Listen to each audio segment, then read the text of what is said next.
તરફી રહેશે કે કેમ તે જોવાનું રહેશે કે પછી ટીએમસી નું વાવાઝોડું આવે છે અને વંટોળમાં બીજેપી જે છે તે ફેંકાઈ જાય છે કે કેમ તે જોવાનું રહેશે.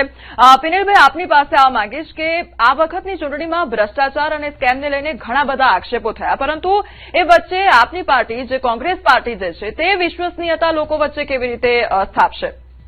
જો આ 5 રાજ્યોની ચૂંટણીની અંદર તમે મૂળ મુદ્દાઓ જોવા જઈએ તો અમારી પાર્ટી 5 રાજ્યોની અંદર જ્યાં ત્યાં ચૂંટણીઓ લડી રહી છે. ચૂંટણીઓની અંદર જે કંઈ પણ સ્થાનિક મુદ્દાઓ હોય, પશ્ચિમ બંગાળ હોય તો પશ્ચિમ બંગાળની અંદર પણ તમામ પાર્ટીઓ પોતાની એડી ચોટીનું જોર લગાવી રહ્યા હતા. ત્યારે અમારી કોંગ્રેસ પાર્ટી પણ તેની અંદર જોવા જઈએ તો ત્યાંના જે કંઈ પણ લોકોને જે એમની જરૂરિયાતો હોય, લોકોની જે ભૂતકાળની સરકારોમાં જે કામકાજો ના થયા હોય, કામકાજોને લઈને અમારી સરકારે તેના મેનિફેસ્ટોની અંદર અમે વાત મૂકી અને તમામ લોકોને આગળ કરી અમે ચૂંટણીઓ લડ્યા. અને ચૂંટણીના માહોલમાં તમે જોવા જઈએ તો ભૂતકાળના વર્ષોની અંદર જે કંઈ પણ ચૂંટણી અને કોરોના પછીની અંદર જે ચૂંટણીઓની શરૂઆત થઈ એની અંદર આ 5 રાજ્યની અંદર હું એવું માનું છું જે આ બમ્પર મતદાનની વાત જે જોવા જઈએ તો યુવાઓ સક્રિય બન્યા છે ભારત દેશની અંદર અને તમામ યુવાઓ અને યુવા મતદારો એ ભારતની અંદર તમામ જગ્યાઓ ઉપર ખૂબ સારા ઉમેદવારો, ખૂબ સારા યુવા ઉમેદવારોને જોઈ રહ્યા છે. અને એની અંદર અમારી કોંગ્રેસ પાર્ટી પણ યુથ કોંગ્રેસ હોય, NSUI હોય, એના સારા સક્રિય કાર્યકર્તાઓ હોય જે જમીની સાથે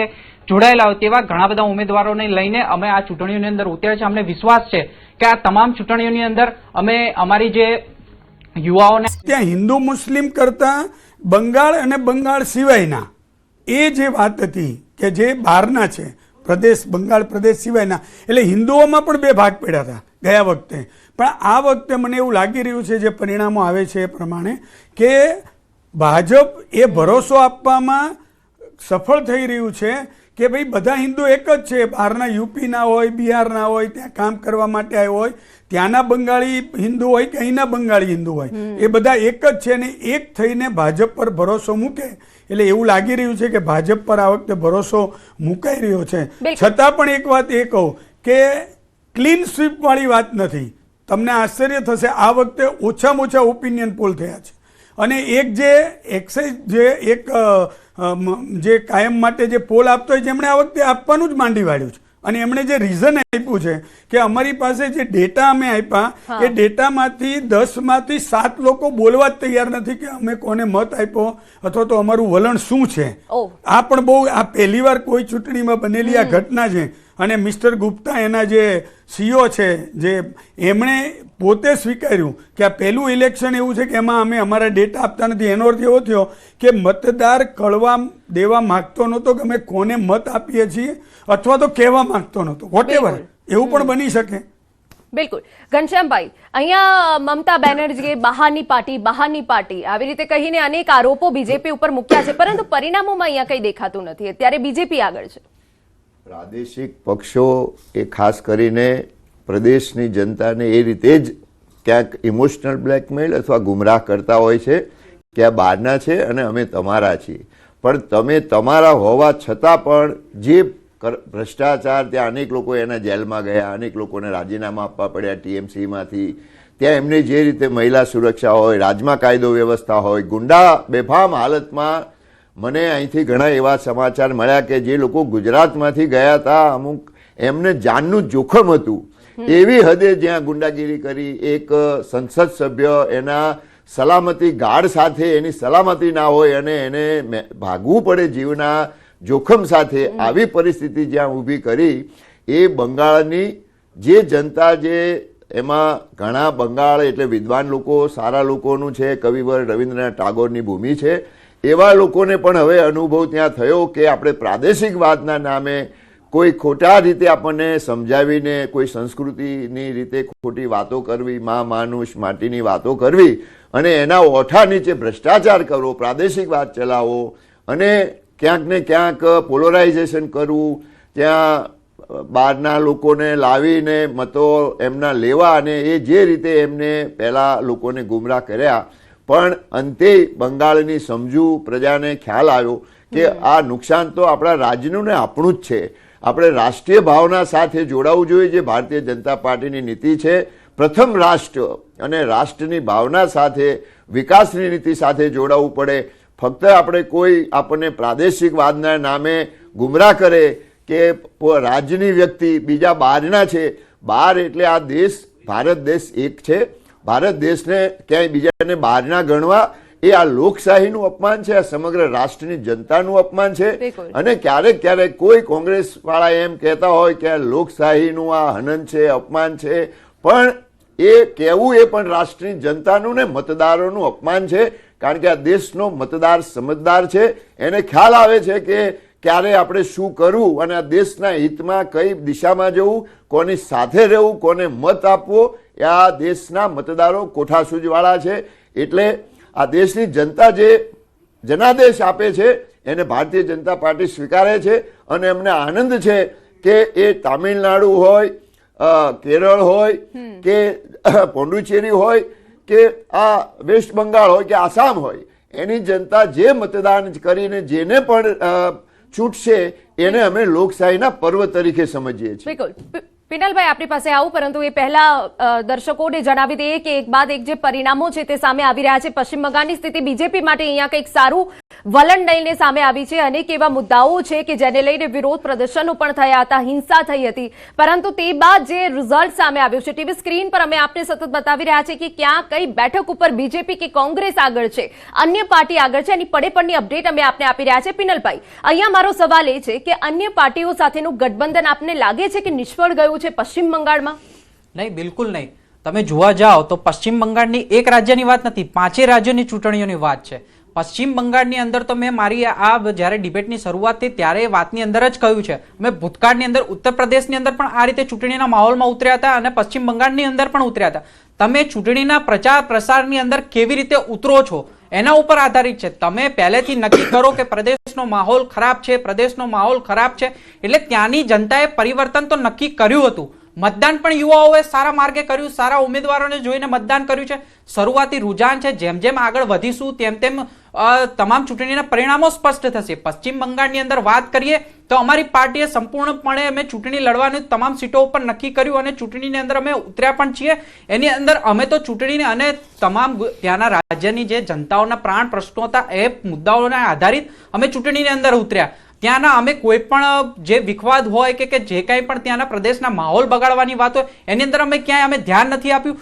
જે કાંઈ પણ રિઝલ્ટ આવે અમારી પાર્ટીનું, અમારી પાર્ટીએ જે વિરોધ પક્ષની ભૂમિકામાં રહેવાનું હોય તો વિરોધ પક્ષની ભૂમિકાની અંદર જનતાના પ્રશ્નોને લઈને કેવી રીતે આગળ વધી શકીએ અને સત્તા પ્રાપ્ત થાય તો સત્તાની અંદર અમે કેવી રીતે આગળ વધી શકીએ. પશ્ચિમ બંગાળની અંદર કોઈ પણ ભય રાખ્યા વગર સંપૂર્ણપણે અમે પ્રજાના ચહેરાઓ અને પ્રજાના પ્રશ્નોને આગળ રાખીને અમે આગળ વધ્યા છીએ.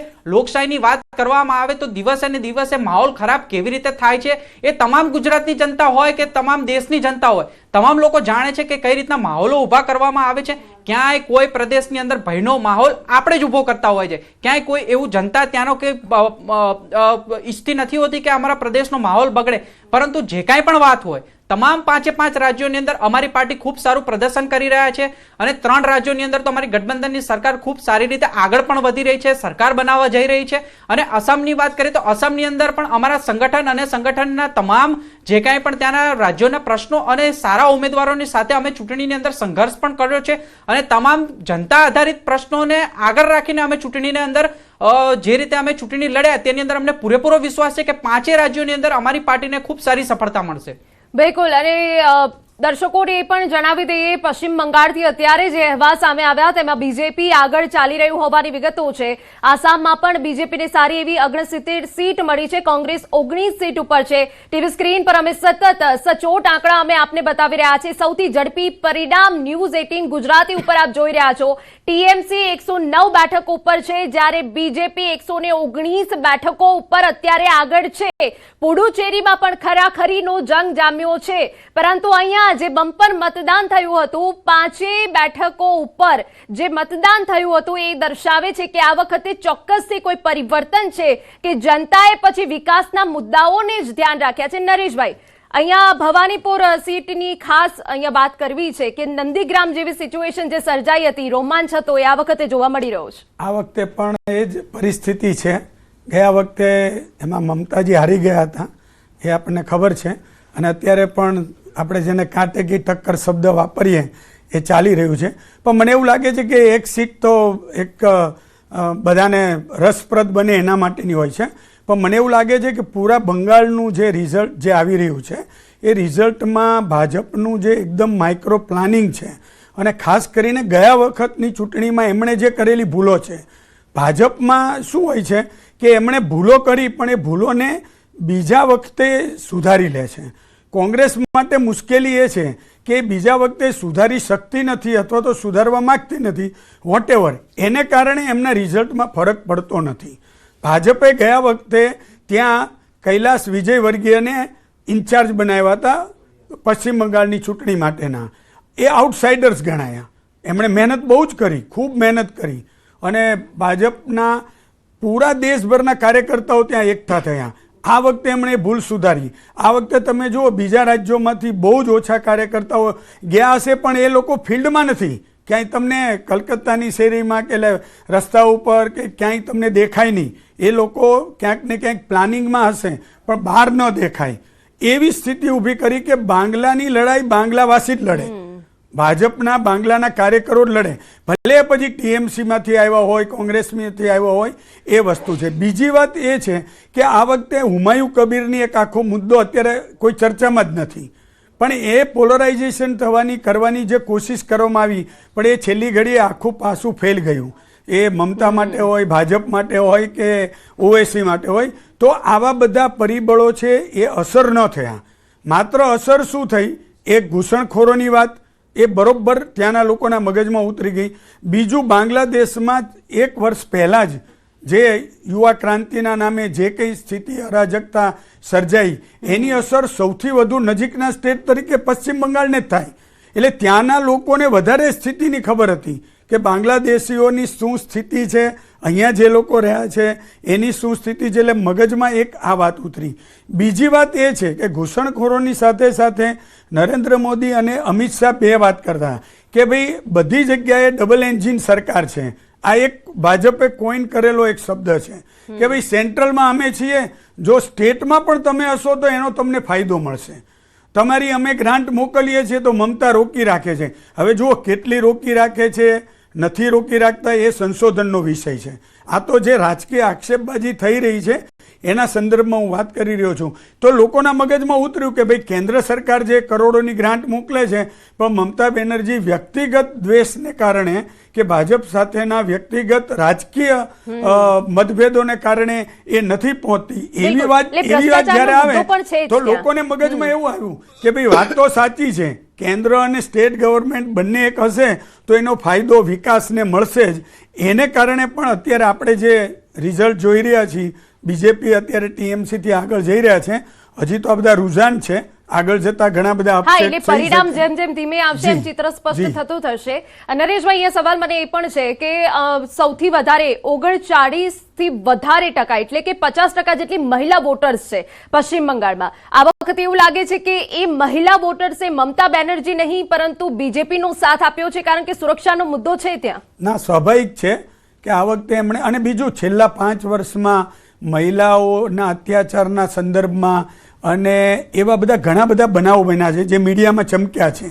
એને કારણે પૂરા દેશમાં તો એની અસર થાય સ્વાભાવિક કે ભાઈ બંગાળમાં આવી સ્થિતિ છે, પણ જે બંગાળમાં આ ઘટના બને એ બંગાળમાં સ્વાભાવિક છે કે મહિલા, અને મહિલાઓ છે એ તમે બેન સાયલન્ટ વોટર છે, એ ખબર નથી કોઈને.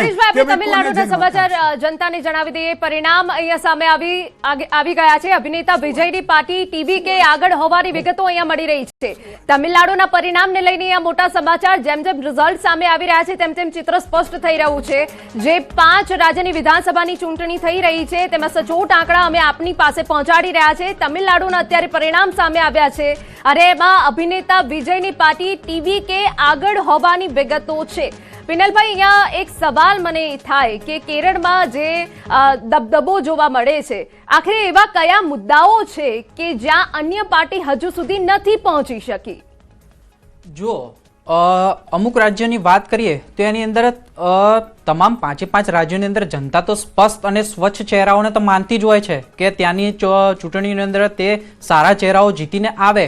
કેરળની અંદર પણ તમે જોવા જાઓ તો ઘણા લાંબા સમયથી ત્યાંની રાજનીતિ અને ત્યાંના પ્રદેશની અંદર તમે જોવા જાઓ તો ત્યાં અમારા સંગઠનની અંદર અને સંગઠનના જે અમારા ઉમેદવારો કાર્ય પદ્ધતિઓને લઈને ત્યાં જનતાના વિશ્વાસમાં સફળતા મેળવવા માટે અમે અગ્રેસર રહ્યા. બાકીના પણ રાજ્યોની અંદર અમે ચૂંટણીની અંદર જે ગઠબંધનની અંદર અમે આગળ વધ્યા તે તમામ જગ્યાઓ ઉપર પણ અમારા ઉમેદવારો ત્યાંના સ્થાનિક મુદ્દાઓની અંદર પણ અમે ખૂબ સારી રીતે અને ખૂબ સારું પ્રદર્શન પણ કર્યું અને ત્યાંના જે ચૂંટણી પ્રચાર પ્રસારની અંદર પણ જેમ જે રીતે અમે દિવસે દિવસે આગળ વધી રહ્યા હતા જેમ તેમ જનતાનો પણ જે સારું સમર્થન પણ મળી રહ્યું હતું તેના આધારે પણ કહી શકાય કે ત્યાં અમે સરકારો બનાવવા જઈ રહ્યા છે.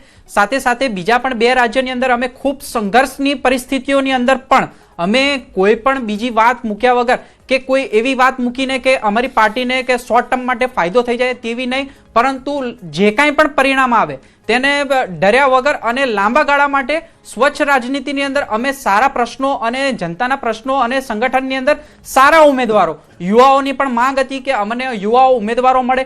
તમામ મુદ્દાઓ આધારિત અમે આ ચૂંટણીઓની અંદર આગળ વધ્યા છે. શરૂઆતી પરિણામો આવી રહ્યા છે. જેમ જેમ ધીમે ધીમે આગળ જઈશું તેમ આ તમામ રાજ્યોની અંદર પણ અમારા સારા ઉમેદવારો પણ જીતીને બહાર આવવાના છે અને આ 5 રાજ્યોની અંદર પણ અમે ખૂબ સારી રીતે અને ખૂબ સારા અંક સાથે અમે આગળ વધી રહ્યા છીએ. બિલકુલ. ઘનશ્યામભાઈ, પશ્ચિમ બંગાળમાં જે રીતે ગ્રાઉન્ડ લેવલનું રિપોર્ટિંગ કરવામાં આવ્યું આપણા પાર્ટીના દિગ્ગજો તરફથી કે ત્યાં કેવા પ્રજાના મુદ્દા છે, લોકોને શું સમસ્યા છે, કેરળમાં કેમ નહીં? કેરળમાં કેમ હજુ પણ બીજેપી કાચી પડે છે? પહેલાથી જ આપણે સ્વીકારવું પડે કે દક્ષિણ ભારતમાં ભારતીય જનતા પાર્ટી એટલી મજબૂત નથી. પણ વેસ્ટ બંગાળ, આસામ, પોંડુચેરી જેમ તિરુવનંતપુરમાં આખું કોર્પોરેશન ભારતીય જનતા પાર્ટીને મળ્યું. એ રીતે ધીરે ધીરે અમે પણ દક્ષિણના રાજ્યોમાં જ્યાં ક્યાંક ભાષાવાદ, પ્રાંતવાદ, દાખલા તરીકે તામિલનાડુમાં શિક્ષણ નીતિનો વિરોધ કરવો, ભાષાકીય પ્રશ્નો ઉપર પ્રજાને ત્યાંના સ્થાનિક લોકોને ગુમરાહ કરવા, એમાં ઇમોશનલી જે મેં કીધું એમ બ્લેકમેલ કરવા અને મિસગાઈડ કરવા, એ અમુક મુદ્દાઓ સાથે સ્થાનિક ભાષાના લીધે પણ ત્યાં રાષ્ટ્રીય લેવલની પાર્ટીઓને થોડી આપણે તકલીફ છે. એટલે ભારતીય જનતા પાર્ટી દક્ષિણમાં ક્યાંક સંગઠનની રીતે, ક્યાંક લોકોને સમજાવવામાં એના ક્યાંક ને ક્યાંક હજુ અમે એટલા સફળ નથી થયા.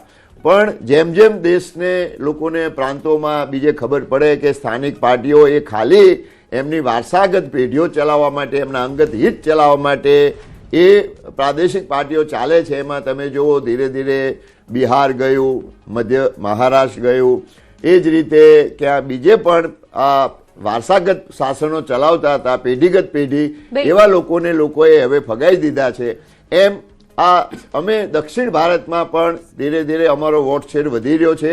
પહેલાં એક પણ સીટ નહોતી, ત્યાં કેરળમાં લોકસભામાં આવ્યા, વિધાનસભામાં આવીએ છીએ, ત્યાં કોર્પોરેશનમાં આવીએ છીએ. એ રીતે અમારો વોટ શેર ધીરે ધીરે વધી રહ્યો છે અને એક દિવસ જરૂર આ દક્ષિણ ભારતની જનતા પણ ભારતીય જનતા પાર્ટીને સ્વીકારશે દેશના હિત માટે, દેશની નીતિઓ માટે, દેશની એકતાને, અખંડતા માટે અને આદરણીય મોદી સાહેબના વિકાસને માટે. બિલકુલ. અહીંયા દર્શકોને જણાવી દઈએ કે આસામમાં અહીંયા બરાબરની જે ટક્કર છે એના બદલે હવે જે આંકડા છે ફેરવાઈ ગયા છે અને બીજેપી માટે અહીંયા ખૂબ સારા સમાચાર સામે આવ્યા છે. સ્પષ્ટ જે બહુમતી છે તેનાથી હવે આગળ પહોંચી ગયું છે બીજેપી અને વિપક્ષના સુપડા સાફ થયા હોવાની પણ અહીંયા વિગતો મળી રહી છે. નરેશભાઈ, પશ્ચિમ બંગાળને છોડીને જો વાત કરવામાં આવે તમિલનાડુ કે કેરળમની, તો ત્યાં કોઈ સ્થિતિ સારી બીજેપીની જોવા નથી મળી રહી. એ પહેલા હાલના વલણમાં બંગાળમાં ટીએમસી પાછળ ચાલી રહ્યું હોવાની વિગતો છે. હાલના વલણમાં બંગાળમાં ભાજપ 120 બેઠકને પાર. અહીંયા મહિલા વોટર્સ આશીર્વાદ બન્યા છે કે પછી સુરક્ષાનો જે મુદ્દો હતો, ભ્રષ્ટાચારનો મુદ્દો હતો, એ જનતાને સ્પર્શી ગયો છે. પરંતુ હાલ જે સમાચાર સામે આવ્યા છે તેમાં બંગાળમાં ભાજપ 120 બેઠકને પાર છે. નરેશભાઈ, તમિલનાડુ અને કેરળમની ખાસ વાત કરવી છે. સાઉથ ઇન્ડિયાની જો વાત કરીએ તો ત્યાંના એમણે જે ઘનશ્યામભાઈએ કહી, એમણે સ્વીકારી એ જ વાત સારી છે કે ભાઈ દક્ષિણ ભારતની અંદર ભાજપ માટે એકલા હાથે પગ મૂકવો એ બહુ મુશ્કેલ કામ છે. એના અનેક ભાષા, પ્રદેશવાદ, તમે જુઓ અત્યાર સુધીમાં જયલલિતા જ્યાં સુધી હતા ત્યાં સુધી ભાજપે જયલલિતા સાથે ગઠબંધન કરી અને ત્યાં સરકારમાં જોડાયા, બરોબર છે. એ પછી એઆઈડીએમકે જોડે લાસ્ટ ઇલેક્શનમાં એમણે ન કર્યું ગઠબંધન, એને કારણે એમને મુશ્કેલી પડી. આ વખતે એમણે ભૂલ સુધારી લીધી. જે હમણાં મેં તમને વાત કરી કે બીજેપી ભૂલ સુધારી લે છે, તો આ વખતે એમણે ફરી પાછું AIDMK સાથે ગઠબંધન કરીને એમાં કર્યું. તમે જો આંધ્રપ્રદેશમાં એમને એવું લાગ્યું કે પહેલાં એકલા લડ્યા, ભાજપે એકલા લડવાની કોશિશ કરી, તો ત્યાં એમને લાગ્યું કે પવન કલ્યાણ જોશે, તો અભિનેતા પવન કલ્યાણની પાર્ટી ચંદ્રાબાબુને ફરી બનાવી લીધા જે એમની સામે હતા. એ જ રીતે KCR જોડે એમણે તેલંગાણાની અંદર કર્યું. એટલે ભાજપને ખબર છે કે ક્યાં મોટા ભાઈ બની જવું ને ક્યાં નાના ભાઈ બનીને કામ કરવું. ત્યાં એ ઈગો નથી રાખતો. નરેશભાઈ, અહીંયા એક વાત હું ઉમેરવા માંગીશ, ગઠબંધન કાં તો તારે કાં તો ડૂબાડે, બેમાંથી એક છે. એટલા માટે તમે બીજા પર ડિપેન્ડન્ટ છો ને. હા, તમે નાના ભાઈની ભૂમિકામાં છો, મોટો ભાઈ જે કરશે એ નક્કી. AIDMKમાં અમ્માના ગયા પછી ચહેરાનો વેક્યુમ બધી જ જગ્યાએ ક્યાંક ને ક્યાંક જ્યાં ચહેરો ના હોય ને ત્યાં પરિસ્થિતિ ઊભી થાય. એ પછી આપણે જેમ વાત કરી કે TMC એટલે ત્યાં બંગાળની વાત હોય તો કોંગ્રેસનો ચહેરો ગાયબ થઈ ગયો, અત્યારે આસામમાં કોંગ્રેસનો ચહેરો ગાયબ થઈ ગયો. એમ AIDMKમાં અમ્માના ગયા પછી એમના જે 2-3 એમના પેલા ફોલોઅર્સ આવ્યા એમના પછીના એ લોકો ઉત્તરાધિકારી જે એ બહુ કાઠું ના કરી શકે, એટલા માટે DMK પાછું રીએક્ટિવેટ થયું. જે ક્યાંય લગભગ ભૂસાઈ ગયું હતું AIDMK ના આવ્યા પછી એ પાછું રીએક્ટિવેટ થયું ને આ વખતે સરકાર બનાવી. ત્યાં જે તમે કીધું મૈત્રીની વાત કરી, હવે TVK ક્યાંથી આવ્યું અચાનક? સાઉથમાં આપણે એવું માનીએ છીએ કે જે એક્ટર હોય હોલીવુડના બોલીવુડના જે હીરો હોય એ ભગવાન કહેવાય, પણ એ લોકોએ પણ રાજકીય પાર્ટી બનીને ફેલ ગયા. તમે રજનીકાંતને આપણે જોયા, કમલ હસનને જોયા અને આ વખતે વિજયનને જોયા. લોકસભા વખતે પણ પેલા ચિરંજીવીના ભાઈને પણ ઉભા કરવામાં આવ્યા હતા ભારતીય જનતા પાર્ટી તરફથી. તો આ બધો માહોલ પછી મતમાં કન્વર્ટ નથી થતો. એટલે TVK તેમ છતાં પહેલી વારમાં આયા છે, તેમ છતાં ઘણું સારું પ્રદર્શન કરશે, પણ એમના સપોર્ટથી જો કોઈ એવું વિચારતું હોય, કારણ કે DMK એક સિંગલ હેન્ડ આગળ વધી રહ્યું છે, AIDMK સત્તા નજીક ના પહોંચે, કદાચ TVK સારી એવી સીટ લે તો બેનું ગઠબંધન આગળ જતા થાય, આવી એક થિયરીથી TVK ને ઉભું કરવામાં આવ્યું છે. તમિલનાડુ અથવા આસપાસના વિસ્તારોમાં ભારતીય જનતા પાર્ટી હૈદરાબાદમાં બી કોર્પોરેશનની ચૂંટણી સ્ટ્રોંગલી લડવાનો પ્રયત્ન કર્યો, ત્યાં પણ એ ધીરે મેક્સિમમ કેરલાની જેમ ફેલ ગયા. તો TVK ઉભું કર્યા પછી હજી જોઈએ એવું ક્યાંય માહોલ ના બનાવી શક્યા અને સ્ટાલિને એક ઇમોશનલ પેલું આપી દીધું બધાને કે જો અહીંયા સરકાર પલટાશે અને ભાજપ જો ઘૂસી જશે તો આખા દેશવ્યાપી નોર્થનું ચલણ વધી જશે, આખો કંટ્રોલ દિલ્હી જતો રહેશે, નોર્થમાં જતો રહેશે અને આપણે બધા અલગ થઈ જઈશું. આવી એક ઇમોશનલ વાત મૂકી દીધી છે અને અત્યારે મતમાં પણ દેખાઈ રહી છે. જે એટલે રાજકારણમાં જયારે મનોરંજનની વાત કરવામાં આવતી હોય છે ત્યારે મનોરંજન સુધી જ રહી જાય છે, પરંતુ એ મતમાં કન્વર્ટ નથી થતું. શૈલેષભાઈ, આપની પાસે આ માંગીશ કે તમિલનાડુની વાત કરવામાં આવે તો ત્યાં આગળ હિન્દી થોપવાનો જે મુદ્દો છે તે સૌથી મોટો ઉઠી રહ્યો છે. શું આ તમને ક્યાંક રાજકીય રીતે નુકસાન કરતું હોય તેવું લાગી રહ્યું છે? જો અમુક બાબતો જે છે, માનો કે બંધારણીય જોગવાઈઓ જે છે, હિન્દી એ આપણી રાષ્ટ્રભાષા છે, એ બંધારણીય જોગવાઈ છે. બાકી રાજ્યની ભાષાઓને આપણું સન્માન જ છે. દરેક રાજ્યની ભાષા અલગ અલગ હોય છે ને આપણે તો બાર ગાવે બોલી બદલાય એ પ્રકારનો આપણો દેશ છે ને આપણું રાજ્ય છે. અને તમામ માનો કે તામિલનાડુ હોય કે પોંડિચેરી, પણ મારે વાત એ કરવી છે કે પોંડિચેરી અને આસામ આ બંનેમાં હું જોઉં છું તો જે 50%થી વધારે સીટો આવવી જોઈએ એ ભારતીય જનતા પાર્ટીની આવી ચૂકી છે. એટલા માટે ક્યાંક દિલ્હીમાં જલેબી બનાવાઈ રહી છે અને આપના ટીવીના સ્ક્રીન ઉપર પણ જોઈ રહ્યો છું કે જે પશ્ચિમ બંગાળ છે એ પશ્ચિમ બંગાળમાં પણ 107 આસામની TMK ને છે અને 108 જેવી ભારતીય જનતા પાર્ટીની સીટો અત્યારે આપના સ્ક્રીન ઉપર દેખાઈ રહી છે. એટલે કહેવાનો મતલબ એમ છે કે 3 રાજ્યો જે છે કેરળમને બાદ કરતા, અને કેરળની શું સ્થિતિ છે આપણે સૌ જાણીએ છીએ, વાયનાડથી જાણીએ છીએ આપણે સૌ કે કેરળની સ્થિતિ શું છે. એ સ્થિતિમાં નથી પડવું, ત્યાં જ કોંગ્રેસ રહેવાની છે કે જે એવા બેલ્ટ હોય, જે એવી સ્થિતિ હોય જ્યાં જે પ્રકારનું જેને કહેવાય કે વિકાસનો અભાવ હોય અને માત્ર ને માત્ર જુમલાઓ ચાલતા હોય એવા રાજ્યો, કેરળમ જેવા રાજ્યો છે ત્યાં અમારી સીટો ના આવે. એમાં પણ અમે મહેનત કરીશું. પણ 3 રાજ્યો આસામ, પોંડિચેરી અને પશ્ચિમ બંગાળ, આ 3 રાજ્યો ભારતીય જનતા પાર્ટીના અત્યારે આવી ચૂક્યા હોય એવું દેખાઈ રહ્યું છે. એનો આનંદ છે, એટલા માટે જલેબી બનાવાઈ રહી છે. બીજી એક વાત હું એ કરતો કે કદાચ પશ્ચિમ બંગાળમાં માનો કે TMC સરકાર બનાવે છે અને 160-162 સીટ સુધી આવે છે તો આગળ જતા સરકાર 6 મહિનામાં પડી જવાની છે, લગભગ નક્કી જેવું છે. બધા એ જ રીતે એક માહોલ બનાવી રહ્યા છે કે જો TMC ને જીતવું હોય તો 175+ થી જીતવું પડશે. ભારતીય જનતા પાર્ટી કદાચ 155 થી બી સરકાર બનાવી દેશે તો એ સરકાર પાછી 5 વર્ષ ટકી જશે. જી, એટલે અહીંયા પરિસ્થિતિ સત્તામાં આવ્યા પછી પણ સવાલોના ઘેરામાં છે. પિનલભાઈ, આપની પાસે આવવા માંગીશ કે તમિલનાડુમાં જોઈએ તો ગઠબંધન મજબૂત જોવા મળી રહ્યું છે, પરંતુ સીટ શેરિંગની જ્યારે વાત આવે છે અથવા તો લીડરશીપની વાત આવે છે ત્યારે અંદરખાને મતભેદ જોવા મળી રહ્યા છે. શું આનો અસર મતદાન પર પડી રહ્યો છે ખરી અને તેનો અસર પરિણામ પર જોવા મળશે ખરી? જુઓ, આ વખતની આ ચૂંટણીની અંદર છે ને બે વસ્તુઓ તો સ્પષ્ટ હતી. એક તો એક મુદ્દો તો એ છે કે ત્યાંની તમામ જે રાજ્યની જનતા હતી એને તમામ લોકોએ જે કાંઈ પણ ત્યાંના માહોલને બગાડવા માટે કે ત્યાંના મુદ્દાઓને ભટકાવીને જે બીજી વાતો લઈને રાજ્યોની અંદર આવ્યા, તો એ તમામ મુદ્દાઓની અંદર અમારી કોંગ્રેસ પાર્ટી 5 રાજ્યોની અંદર જે કાંઈ પણ જનતાના મુદ્દા હતા એને પ્રખર રાખ્યા. અને સાથે સાથે સંગઠનની વાત કરીએ તો 5 રાજ્યોની અંદર અમારું સંગઠન સંપૂર્ણપણે આ ચૂંટણીની અંદર જનતાના મુદ્દાઓને લઈને તમામ સારા ઉમેદવારો અને યુવા ઉમેદવારોને આગળ લઈને ચૂંટણી લડી રહી છે. એટલે કે